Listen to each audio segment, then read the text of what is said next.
You know, a good song is a good song. It could be done in many absolutely. different versions. But to this very day, as a matter of fact, just coming here today to do this interview with you, I had it on in the vehicle, turned up, and it moves you so much. That ballad version grabs you here and pulls you in.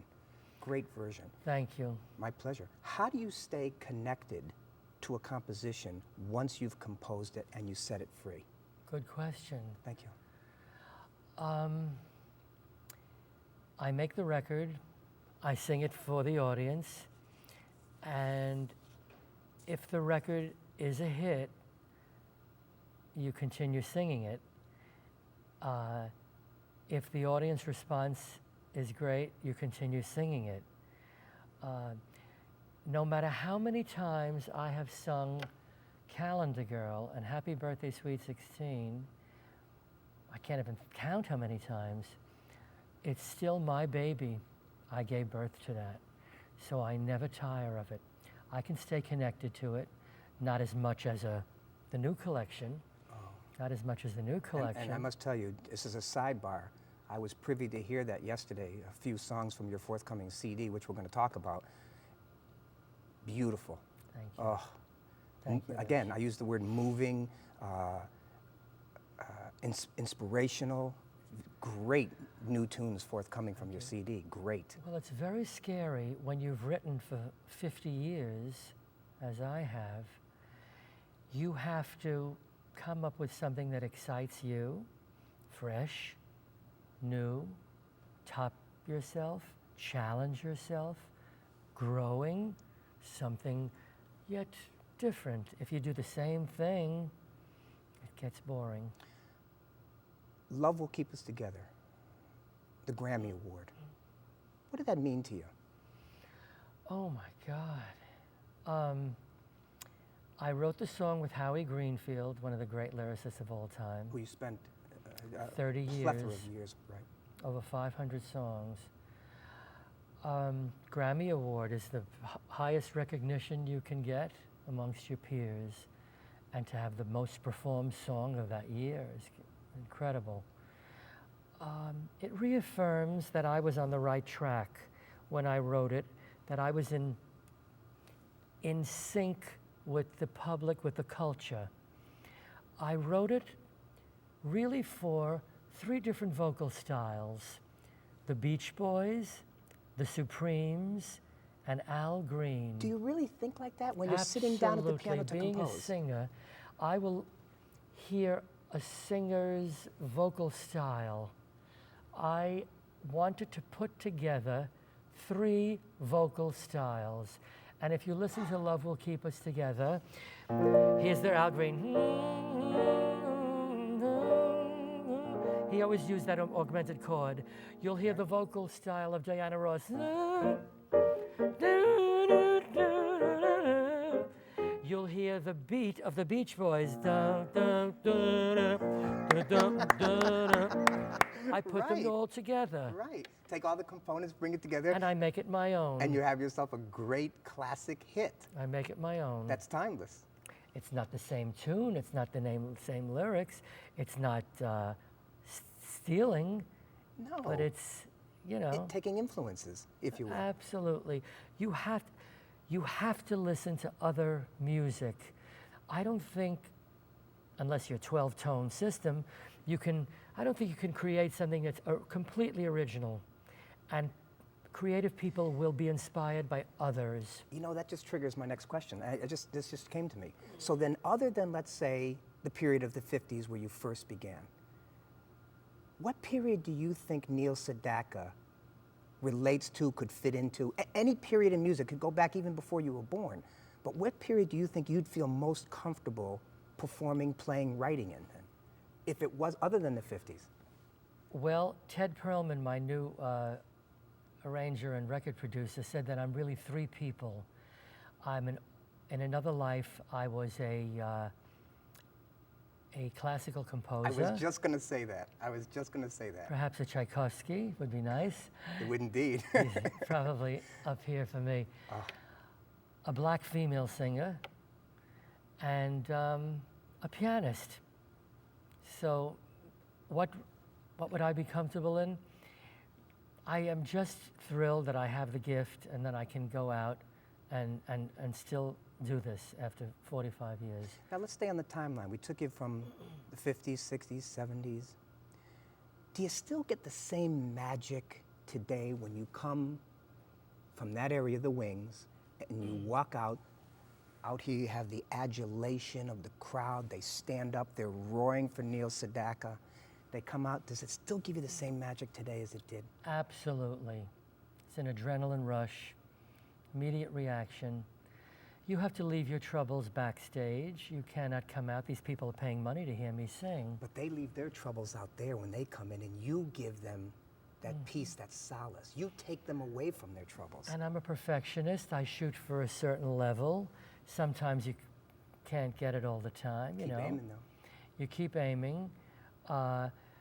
Sometimes you're hurting inside. I wrote a song called The Show Goes On from the new collection. And sometimes you swallow it and you get out there. You could have 103 fever. I've had 103 fever. When I get out on the stage, it goes away. You can have aches and pains and a backache. You are numb when you get out on the stage. Absolutely. It's nothing but you and the audience. It's a love affair with the audience. Sometimes it's a contest and you see who wins. Sometimes they're a little sitting back, show us. But most of the time, you know, you have this body of work and you have this history and you have the repertoire. Yes. So it's, Like you do, and trust me, Mr. S, they're not sitting in those seats, not moving. They're feeling the rhythm of their body move. You can't help it when you start playing and they hear those great classic tunes. yeah, I worked very hard for it. If I had a time capsule and I could take one of your songs and put it in there to be opened up, let's say 150 years from now, what song best represents you? The new work, one of the new songs. Why? Because at the moment, it's the most exciting for me. It's fresh, it's growth, it's development. It's, if you're going back, it was so difficult. They were all my children. It's so hard to Laughter in the Rain because it was responsible for an incredible comeback. I would tell you titles you wouldn't even know that were not promoted properly. The Emergence album was not promoted. It was a well-kept secret by RCA Victor Records in those days. Calendar Girl, a very happy, great piece of material. Solitaire. But you only have one song, though, to choose. One, That's difficult, I know. I would choose from the new collection, Shake a Hand, about the September 11th tragedy. Which, again, I had the pleasure of hearing yesterday. Great song. Because I'm a positive person, an optimistic person, I feel that love is on its way and you have to spread the word and shake a hand every day. And a New Yorker at heart. And a New Yorker. You are. How many tracks on the disc? We have 11 tracks, all words and music. Words and music. Tell me about the music industry, your likes, your dislikes. When you started out, when Elton and you collaborated, your feelings about the music industry to date. I would like it to be all about the creativity and the records and the writing. There's a lot of seat warmers. There's a lot of executive people who we need, but I can't relate to them. They have a budget and they have dollars and cents in front of them. That's, you know, it's part of it. But I can't relate to that.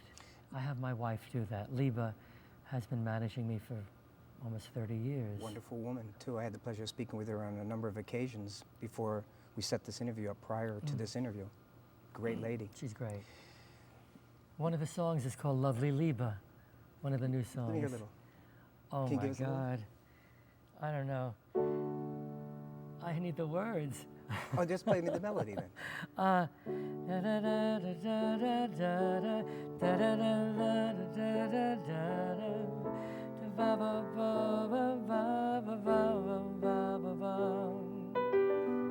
Can make the day much better just by smiling.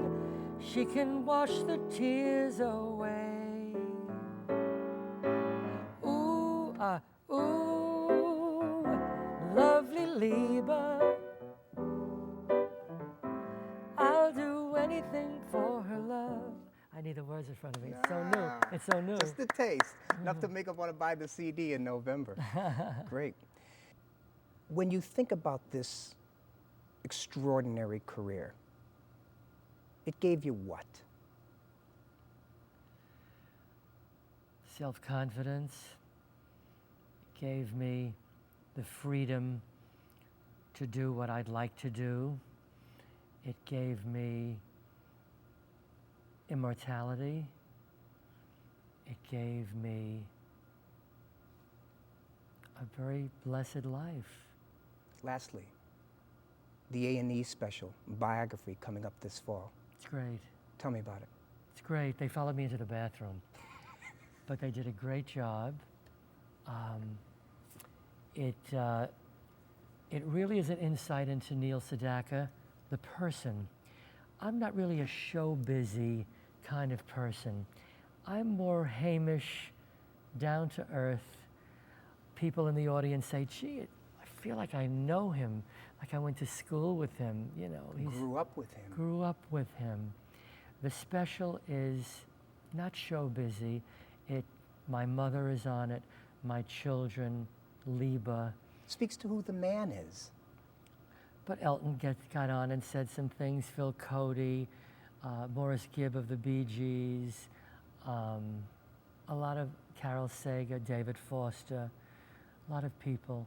But it's mostly somebody who was born with a gift, who's very grateful for it, and gets up, and what you see is what you get. I'm very blessed and I'm grateful. I remember where I come from. I remember my roots. I remember that I lived with 11 people in a 2-bedroom apartment in Brighton Beach, Brooklyn. And my father was a taxi driver, worked very hard to put me through school. You are a charming man, Mr. Sedaka. Neil Sedaka, a charming man. Thank you. The new CD will be in stores this November, and also an A&E special biography, all based on the life of Neil Sedaka. We're at the Cabaret here at the Mohegan Sun in Uncasville, Connecticut. For Words and Music, I'm Litch. Thank you for joining us. We'll see you again next time. Don't take your love away from me. Don't you leave my heart in misery. 'Cause if you go, then I'll be blue. Breaking up is hard to do.